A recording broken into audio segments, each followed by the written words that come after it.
Now, Autolite and its 60,000 dealers and service stations present Suspense.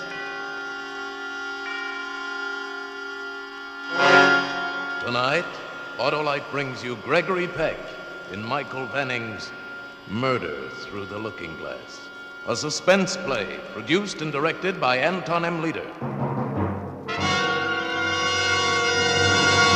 Friends, even a camel can't compete with an Autolite Stay Full battery because an Autolite Stay Full battery needs water only 3 times a year in normal car use. Yes, sir, that dandy, dynamic, dependable Autolite Stay Full battery has extra plates, too, for extra power, protected by fiberglass insulation for longer life and stronger life. Did I say longer life? Well, I meant it. An Autolite Stay Full battery has almost double the life of an ordinary battery. Why, in tests conducted, according to the Society of Automotive Engineers of Life Cycle Standards, Autolite Stay Full batteries give 70% longer average life than batteries without Stay Full features. So get wise, get Autolite. Remember, you're right with Autolite. And now, Autolite presents Gregory Peck in a tale well calculated to keep you in suspense.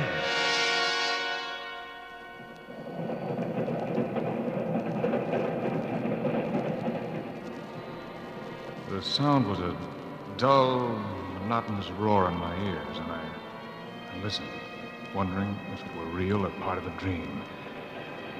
Suddenly, I was awake, and I knew that I was riding on a train. But where? I didn't remember getting on a train. I opened my eyes and saw that I was in the lounge car. There was only darkness through the window. A man sat across from me reading. There was a bridge game down the aisle. A porter serving drinks. Everything nice and normal, except that I had no idea how I got on the train or why I was there. I tried to think of a reason for being there, but I couldn't. These spells of forgetfulness had been coming on more often lately. I leaned back and closed my eyes, listened to the rhythm of the train. A melody began to fit itself to the rhythm. I couldn't remember ever having heard such a song, but somehow I seemed to know the words. Down in the valley so low, late in the evening, hear that train blow, hear that train blow. I beg your pardon, sir, but your singing is disturbing the other passengers. Oh, I'm sorry. You understand, sir, it's the other passengers. I kind of liked your singing myself.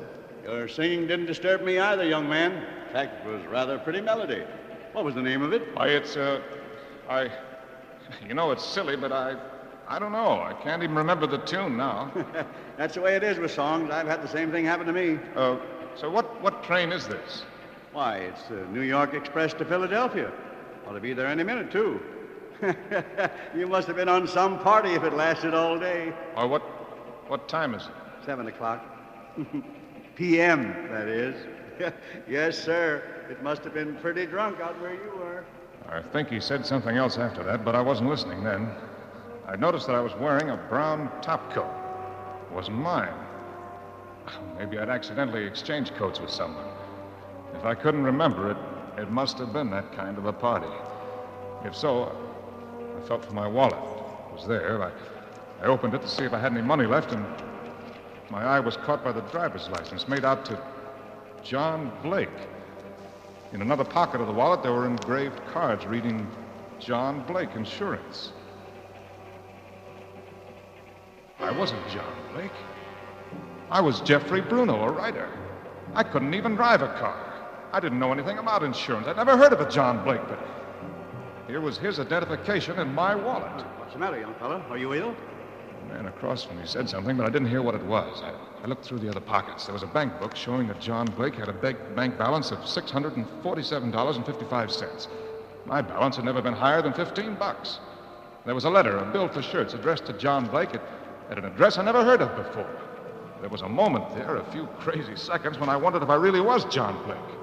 No, I couldn't be. I knew I was Jeffrey Bruno, who lived at a 2-room apartment in Greenwich Village and wrote mystery stories for a living. I knew who I was.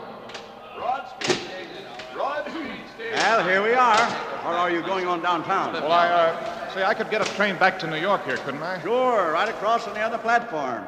That must have been some party. Read all about the murder. I had to get back to New York and straighten out this business about John Blake's coat and identification. Whoever he was, might even be thinking I'd stolen him. Besides, I wanted to find out where I'd been the night before and all day, and why I'd awakened on a train to Philadelphia. And then just as I got up from the seat, I glanced out of the window. The newsboy was holding up a newspaper. Across the top was the big headline. Killer Blake escaped. Blake. And just below it, there was a picture of me.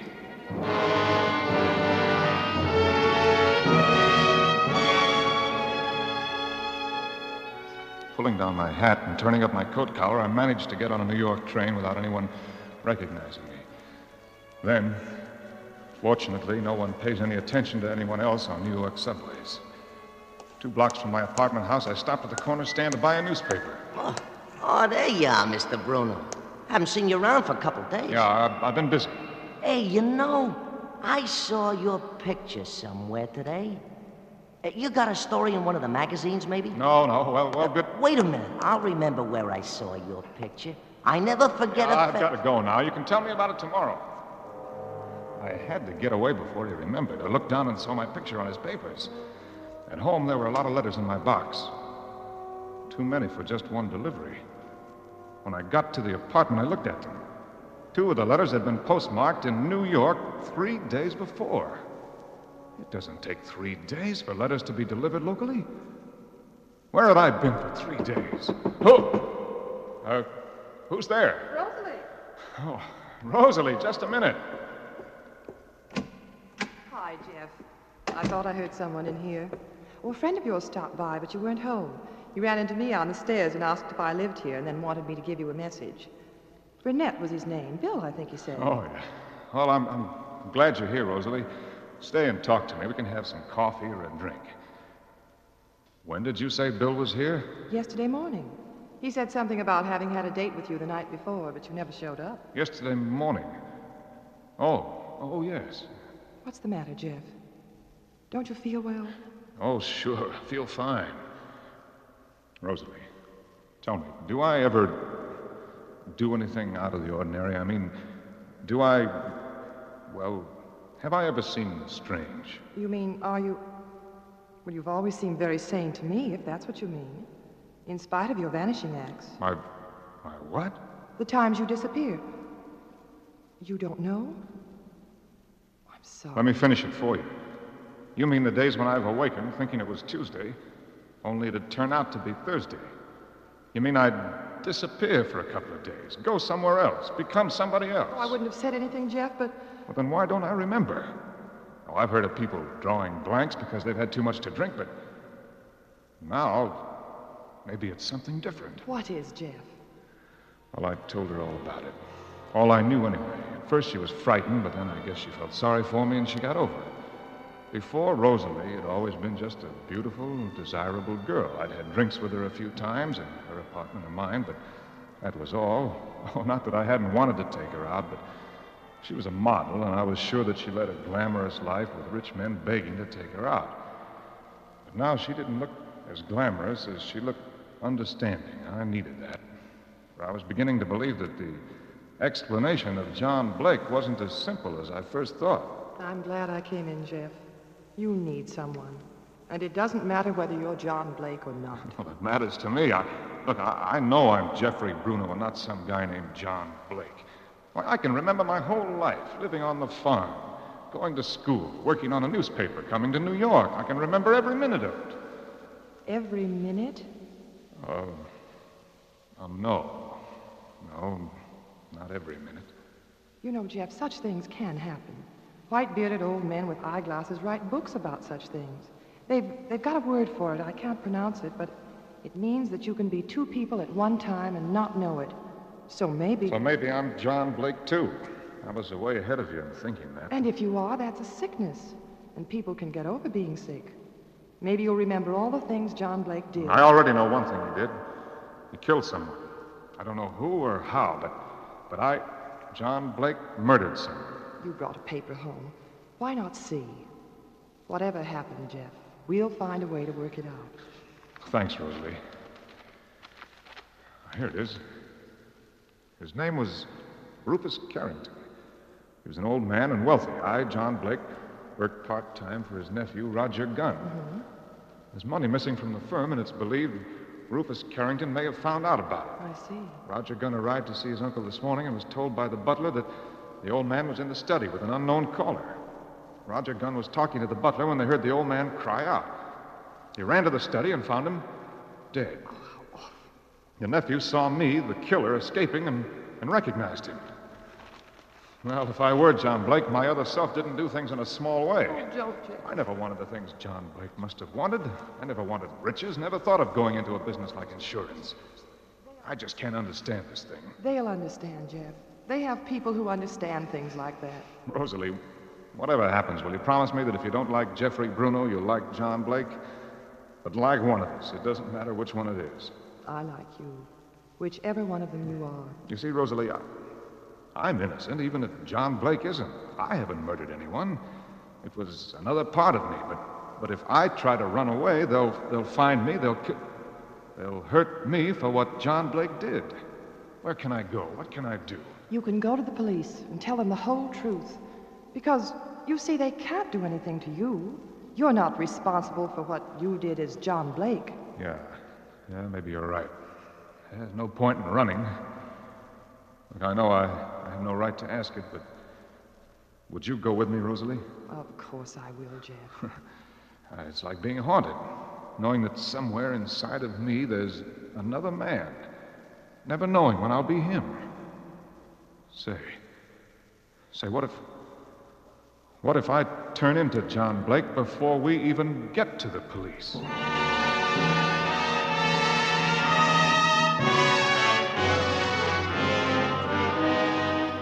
For suspense, Autolite is bringing you Gregory Peck in radio's outstanding theater of thrills, Suspense.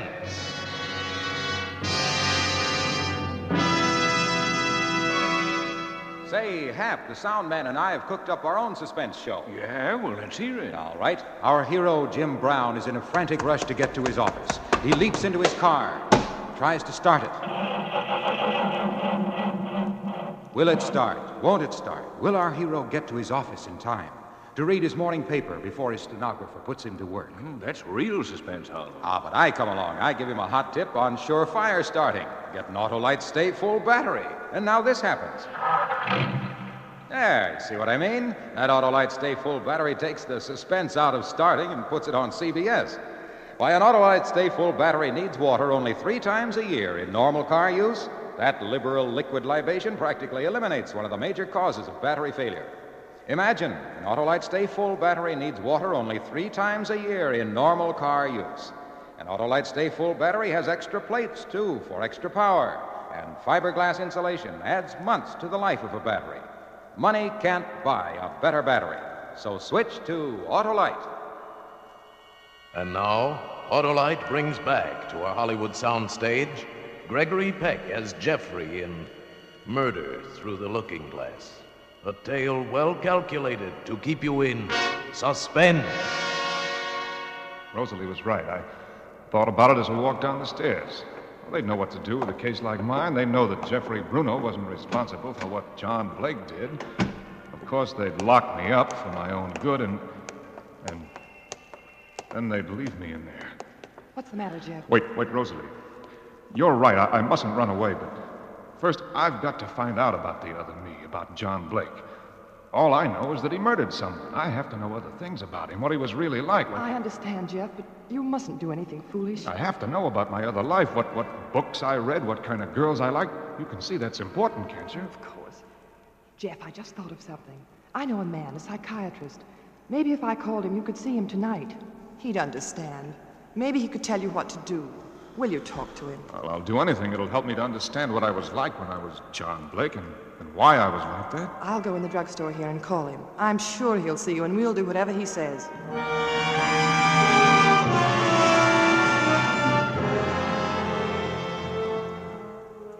Now, Mr. Bruno, you say there have been many times when you haven't remembered what happened for days? Oh, not many. A few times. It only happened after I'd been drinking, and I thought that's all it was.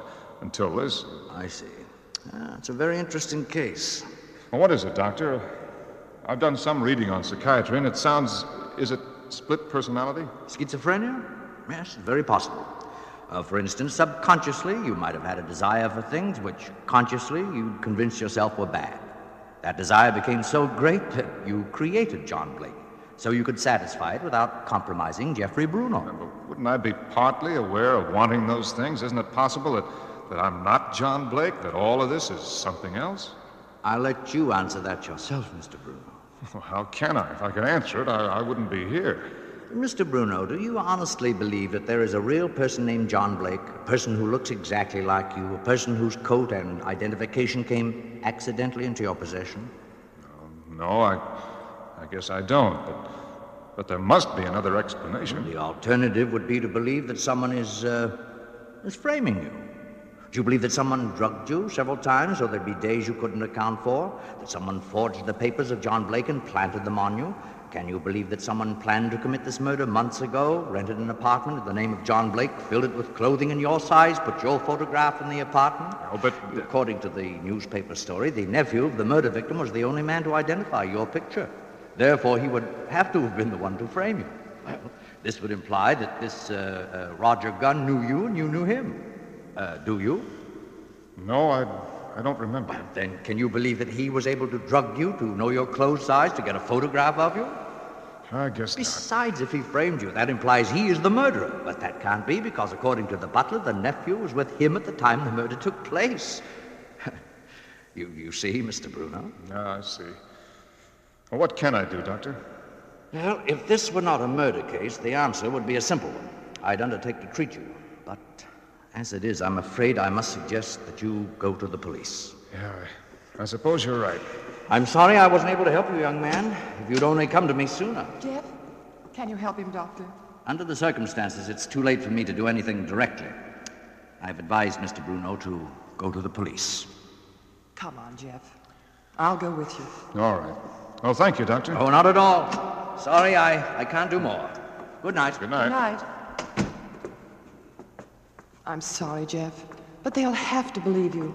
They can't make you suffer for what John Blake did. And then, when you're well... When I'm well? What? We'll see. Rosalie, there's one more thing I want to do before I go to the police. I want to see the apartment where I lived when I was John Blake. I still don't know what I was like when I was being here. Maybe if I can only see how I lived, it'll give me a clue.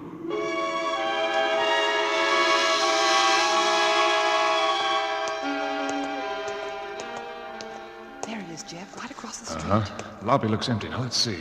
The address on the letter is apartment 203. Wasn't there anything in the letter? It was a bill. It seems that I'm not only an embezzler and a murderer, but I didn't even pay John Blake's bills. Please, Jeff, don't joke about it. All right, Rosalie, no joking. I don't think it's very funny either. Now, if I were John Blake, I ought to have a key to my own apartment. This must be it. I don't remember ever seeing it before, but the number 203 is stamped on it. Well, Rosalie... I'll stay here and warn you if the police come. Good luck, Jeff. The lobby was empty. I got on the self-service elevator and I rode up to the second floor.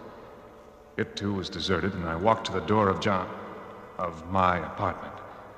I hesitated, wondering if maybe there were a policeman inside. Well, I had to take the chance. The key worked, and I stepped inside.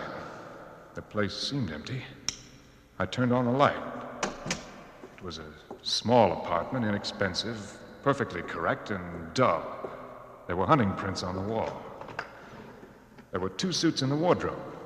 My size all right, even though I couldn't remember buying them. There were even monogrammed handkerchiefs. It was unreal. Yet I had to believe all these things belonged to me, that there had been times when I liked wearing them. My head was spinning by now, and I leaned up against the wall. I don't know how long I stood there, unaware of anything except the pain inside. Gradually, I was aware that somebody was knocking on the door, but it was several seconds before I located it. It was at my door. The police? Oh, no, Rosalie said she'd warn me. It was the police. I wasn't ready to give myself up yet. I ran to the window. There was a fire escape outside. I raised the window and looked out. I couldn't see anyone. I could take a chance that there wasn't a cop at the bottom of the fire escape. I climbed out and closed the window. As I started to break in, I ran down the fire escape.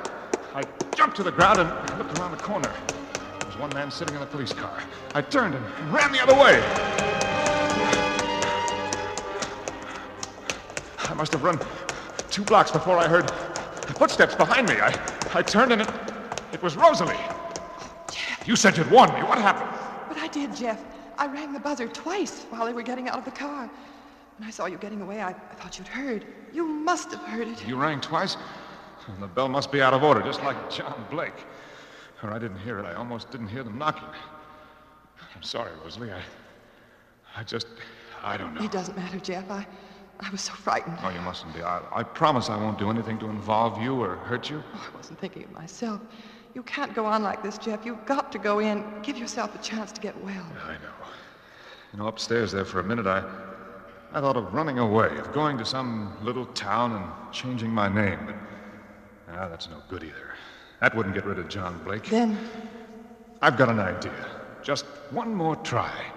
Another hour won't make any difference to the police. All right, Jeff. Where are we going? Not we, Rosalie. I'm not going to involve you in this anymore. I was John Blake. I did the things John Blake did, and I have to see it through to the finish. At least tell me where you're going. It'll be better if you don't know. Oh, please, Jeff. No, this is the way it has to be. Then if it turns out worse than we think, you can just remember that for a few hours you were friendly to someone who needed it. If I come through this, if I get well, then... Yes, Jeff? Well, as you said, Rosalie, we'll see.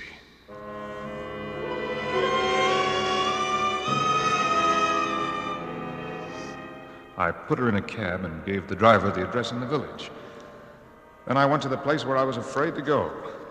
Yet it was the one place I had to go.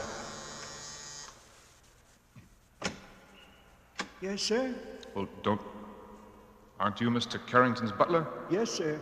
Clark is the name, sir. I was in Mr. Carrington's service for 40 years.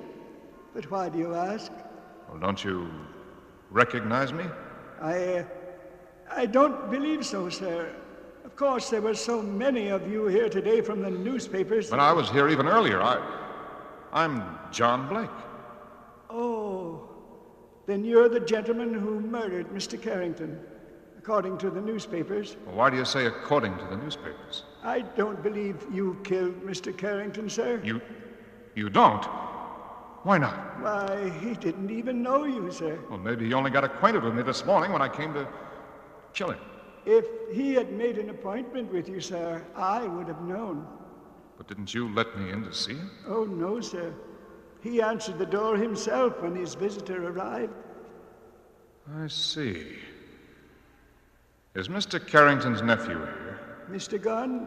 Yes, sir. But he left word not to be disturbed. He did he? Clark, did Mr. Carrington have a gun? Yes, sir. Would you trust me with it if it might help catch the murderer? I guarantee it'll catch him. Won't you step in? Thank you. I was very fond of Mr. Carrington, sir. He kept the gun here in the hall near the door.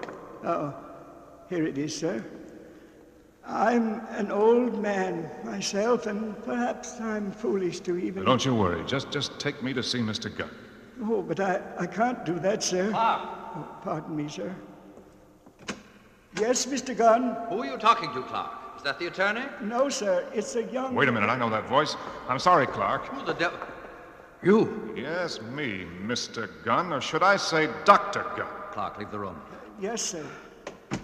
Well, this is all a terrible mistake. You bet it is. And I want to hear why the nephew of the man I'm supposed to have murdered is also the psychiatrist who convinced me I was crazy and ought to surrender to the police. Well, Don't move. Don't point that gun at me, please. I'm expecting a phone call from the attorney about the will. And then I'm sure we can straighten this thing out. I'll give you money. We'll straighten it out now without money. You killed your uncle, didn't you? No. I was with Clark. He can tell you. Don't answer that. Clark will answer it then, on the extension. And he knows I'm Then here. let Clark answer. But I'm going to get the truth out of you before you have a chance to talk to anyone. I meant you no harm. Not much. You just wanted me to take your seat in the electric chair.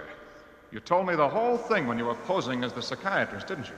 You told me the truth, making me think it couldn't have been like that. The only thing you didn't tell me was about the person who killed your uncle and helped frame me. I beg your pardon, sir, but it's an urgent call. Don't move, Gunn. If it's so urgent, I'll take it for you.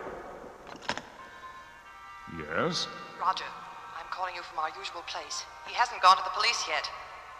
Roger, are you there? Yes. I can't talk now. The attorney's here. Wait, Roger. I think he's on his way over there. Be careful. All right. You don't sound right. Are you getting frightened again? After all we've done so far, you've got to keep your nerve up. I'm coming over, Roger. Good. I'll be there in 5 minutes. Stall him when he arrives. Goodbye, Roger. Goodbye, Rosalie. Clark, Yes, sir? you were right before. Mr. Carrington opened the door this morning for a beautiful young lady after a date had been made by Mr. Roger Gunn here. I told him she was blackmailing me, and I wanted him to see her because he'd had experience handling that sort of thing. But I swear Rosalie didn't tell me she was going to kill... Never mind. Clark, call the police. Tell them by the time they arrive, the murderer of Mr. Carrington will be here waiting for them.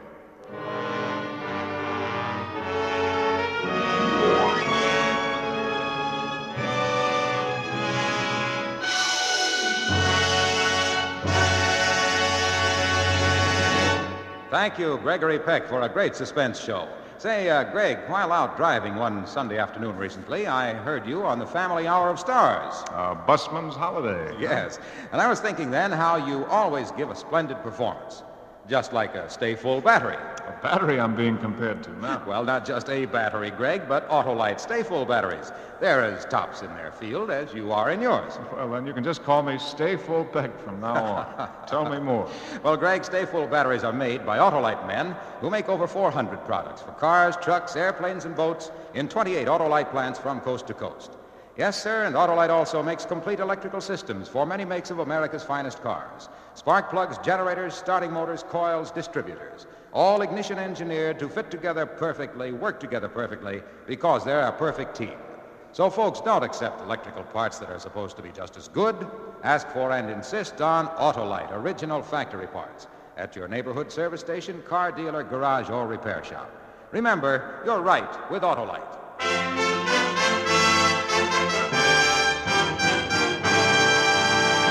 And now here again is Mr. Gregory Peck. Well, as usual, it's been great fun to do a suspense play.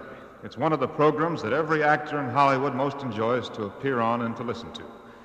For instance, I wouldn't miss next week's show when Pat O'Brien stars in a really outstanding story, Dead Earnest, another gripping study in... Suspense. Gregory Peck can currently be seen starring in the 20th Century Fox production Yellow Sky. Tonight's suspense story was by Michael Venning, whose books have also been written under the more familiar name of Craig Rice. The adaptation for radio was by Ken Crossan. Music was composed by Lucian Morawek and conducted by Lud Gluskin. The entire production was under the direction of Antone M. Leader. Next Thursday, same time, hear Pat O'Brien in Dead Earnest.